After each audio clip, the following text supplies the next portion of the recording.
we're going to be discussing the issue of driver's license requirement here in the United States. What is a driver's license? Do you need a driver's license? Is there any law requiring you to have a driver's license? We're here today to assist in solving some problems.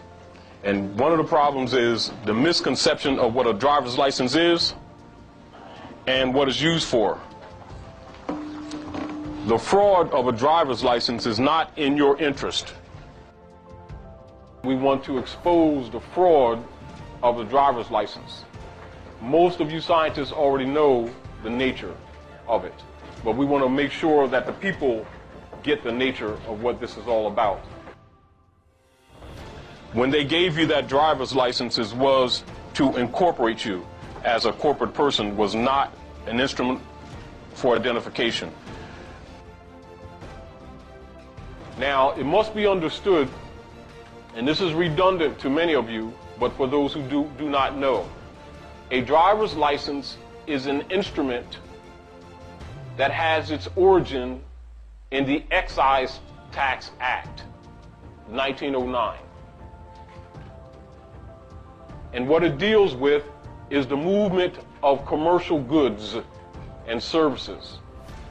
It does not deal with the natural person, which is why they will always say a person must have this, and a person must have that. But when they say person, it must be understood at law there's two types of person.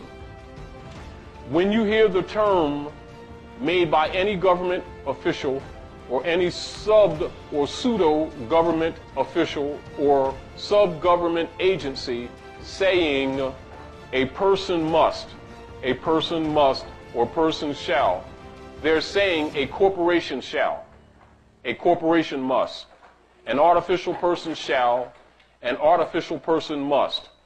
So whenever you hear them say the word person, know already they're referring to a corporation. Are we clear? If they don't say natural person, that statement applies to corporations only, not to the natural person.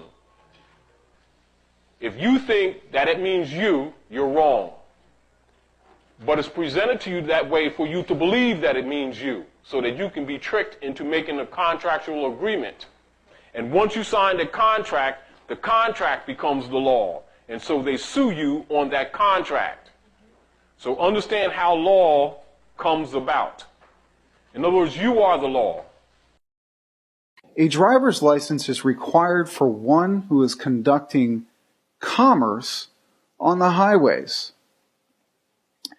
Now, if you're doing personal travel along the highways or personal transportation, there's no law saying that you need a driver's license. I'd like to read to you something here from Bovier's Law Dictionary. One employed in conducting a coach, carriage, wagon, or other vehicle with horses, mules, or other animals. Now that is Bovier's definition of a driver. There's no mention about personal transportation in there or anything. Now notice under part 3 of that definition, it states that the driver must be of good habits for the journey and possess good skills.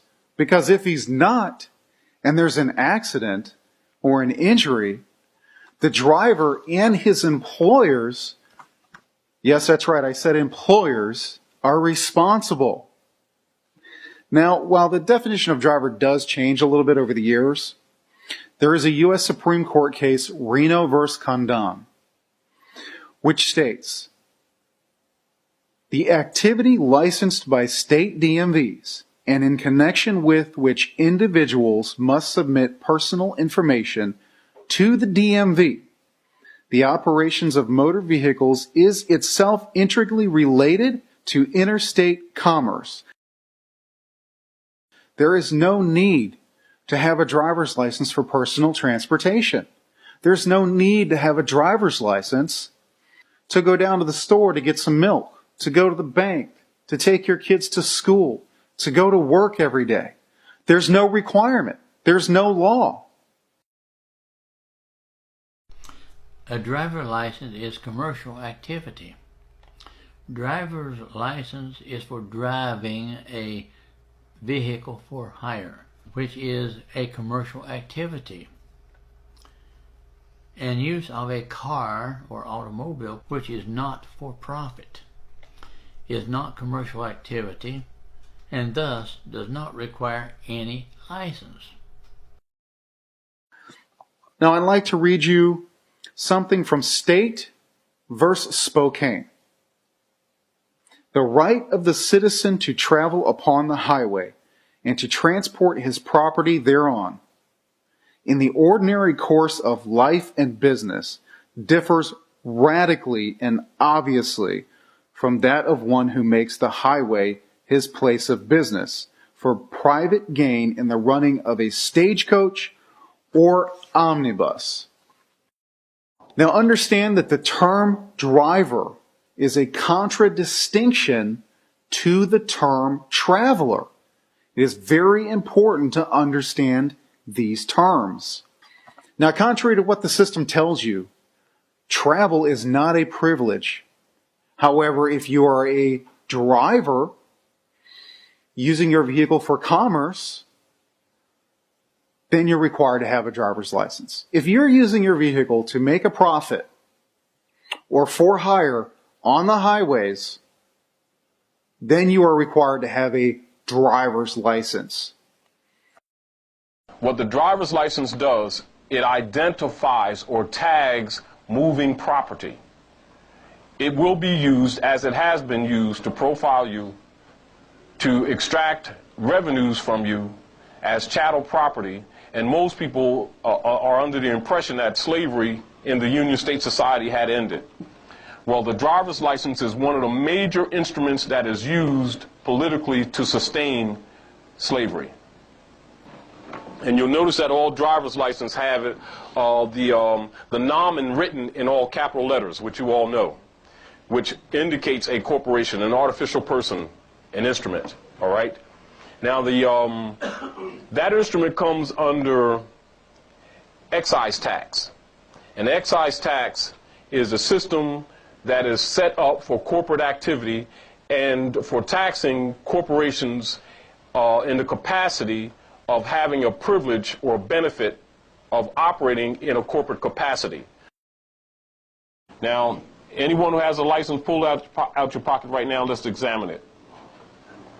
Now, look on the front of it. And it has a picture that represents you. Correct? And then it has some phonetic writing on the front that sounds like the name that you have. But that's not you. The picture can't represent you, and the name does not represent you. That name represents a private corporation, or what they call often a straw man, too. You notice that grammatically it's incorrect, correct? Why is it incorrect? Capitalize your nouns. You capitalize nouns, correct? If you don't capitalize a noun, then it must not be a noun, am I correct? But if all the letters are capitalized, it's not a proper noun, is it? It's grammatically incorrect if it's directed at a person, correct? Why do you think that was done? Do you think it's accidental? The fact that it expires proves what to you relative to identity? Does your identity expire? Can your identity expire? Well, why does your identity expire with the driver's license? Because it's not an identification card. It's a proof of contract. It's a prima facie article, instrument used to regulate your economy. They listed you as corporations and list you as foreigners, and that your working is a corporate activity for capital gains. By you being Smith, Jones, and Johnson, it automatically puts you as a ward of the state so they can impose upon you that license in the first place. And then list you as corporation under his name because you've been using his name and you ain't gave it back to them, which makes you legally bound to them. And then you made a contract of moving or driving in this artificiality. And they constantly charge you or make up laws to actually extort from you on a consistent basis. And when you don't